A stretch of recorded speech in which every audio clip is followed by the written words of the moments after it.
L'évaluation finale en mathématiques, formation de base diversifiée. L'évaluation finale des cycles en FBD comprend deux parties, l'évaluation des connaissances et l'évaluation des compétences. Les compétences à évaluer sont les suivantes. La compétence 1. Utilisation des stratégies de résolution de problèmes. Cette compétence est évaluée à partir de deux critères. Critère 1.1.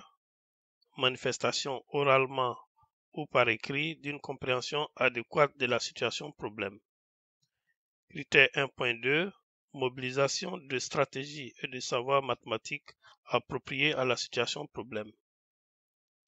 La compétence 2. Déployer un raisonnement mathématique.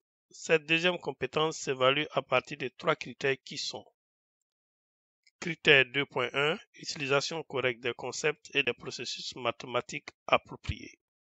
Critère 2.2. Mise en œuvre convenable d'un raisonnement mathématique adapté à la situation. Critère 2.3. Structuration adéquate des étapes d'une démarche pertinente.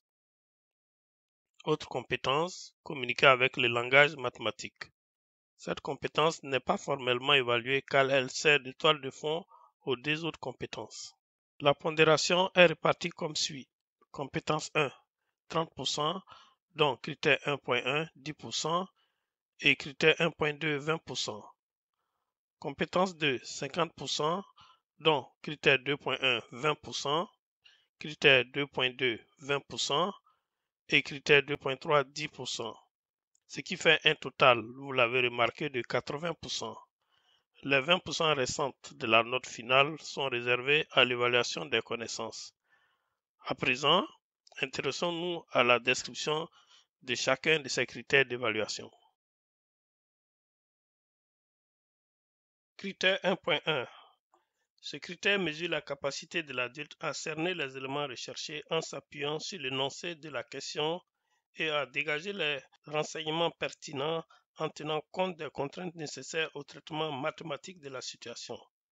En termes plus clairs, on s'intéresse ici à la compréhension de la tâche par l'étudiant. Par exemple, l'adulte sait ce qui est demandé et ce qu'on attend de lui. Il demande sa compréhension du contexte de la situation. Il reconnaît les contraintes de la situation. Il identifie les données importantes, explicites et implicites, tableaux, figures géométriques, graphiques, etc. Il ignore les éventuelles données non pertinentes. Critère 1.2. Ce critère mesure la capacité de l'adulte à utiliser des stratégies pertinentes pour sélectionner des savoirs adéquats dans le but de résoudre le problème. Ici, il est question de s'assurer que l'adulte s'appuie sur les stratégies éprouvées pour faire émerger et sélectionner les savoirs qui lui permettront de résoudre le problème. Exemple, il cherche une règle de fonction en observant les variations dans une table de valeurs. Il enrichit des figures géométriques pour faire ressortir un énoncé géométrique. Critère 2.1. Ce critère mesure la capacité de l'adulte à appliquer de façon appropriée les savoirs et habiletés mathématiques nécessaires à la résolution du problème.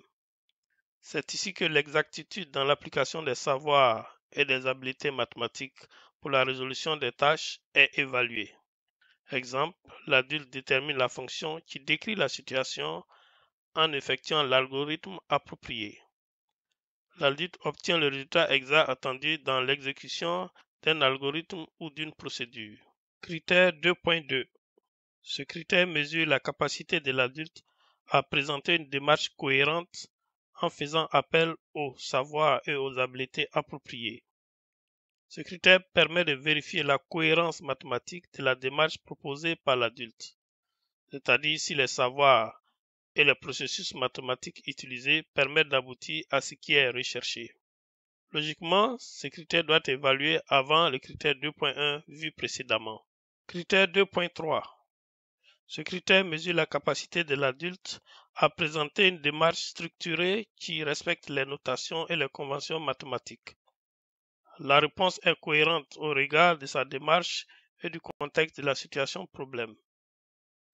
Essentiellement, il est question ici de vérifier la cohérence entre la démarche mathématique de l'adulte, la réponse de celui-ci et le contexte de la tâche.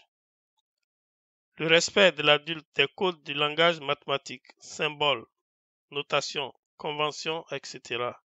Il faut aussi porter un regard sur la présentation matérielle, étapes bien identifiées, lisibilité, niveau des langues, ponctuation, etc.